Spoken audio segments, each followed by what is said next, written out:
Hello বন্ধুরা, একটা সুখবরের আশায় আমরা অনেকদিন অপেক্ষা করতেছিলাম।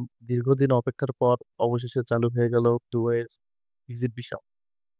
যারা ইন্ডিয়া থেকে অ্যাপ্লাই করছেন তাদের ভিজিট ভিসা অ্যাপ্রুভ করা হচ্ছে, এবং আমাদের বাংলাদেশ এবং পাকিস্তান থেকে যারা অ্যাপ্লাই করছেন সেক্ষেত্রে একটু শর্ত সাপেক্ষে ভিজিট ভিসা অ্যাপ্রুভ করা হচ্ছে।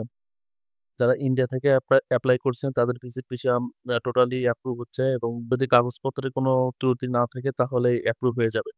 কিন্তু বাংলাদেশ এবং পাকিস্তান থেকে এখনো ভিজিট ভিসা অ্যাপ্রুভ হচ্ছে না। বাংলাদেশ এবং পাকিস্তানে কিছু কিছু ফ্যামিলি ভিসা অ্যাপ্রুভ হচ্ছে, যাদের রিলেটিভ দুবাইয়ে আছেন তাদের ভিসা অ্যাপ্রুভ হচ্ছে। এক্ষেত্রে একটু শর্ত সাপেক্ষে অ্যাপ্রুভ করা হচ্ছে। যাদের বয়স 45-এর নিচে এবং সিঙ্গেল ফ্যামিলি ভিসায় অ্যাপ্লাই করেছেন শুধু তাদেরটা অ্যাপ্রুভ করা হচ্ছে। সেক্ষেত্রেও আপনাদের কাগজপত্র এবং ডকুমেন্টস সব লিগ্যাল থাকতে হবে, এবং আপনাদের রিলেটিভের মাধ্যমে আপনারা ভিজিট ভিসায় দুবাই যেতে পারবেন।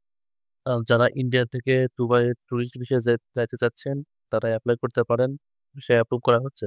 কিন্তু বাংলাদেশ আর পাকিস্তানের ক্ষেত্রে অ্যাপ্রুভ হচ্ছে না, ফ্যামিলি ভিসা অ্যাপ্রুভ হচ্ছে, ফ্যামিলি সিঙ্গেল ভিসা। যাদের বয়স 45-এর নিচে শুধু তাদের ভিসা অ্যাপ্রুভ হচ্ছে। তো আশা করা যায় খুব দ্রুতই বাংলাদেশ এবং পাকিস্তানের ভিসা অ্যাপ্রুভ করা হবে। ভিডিও ভালো লাগলে অবশ্যই লাইক, কমেন্ট এবং চ্যানেলটি সাবস্ক্রাইব করুন।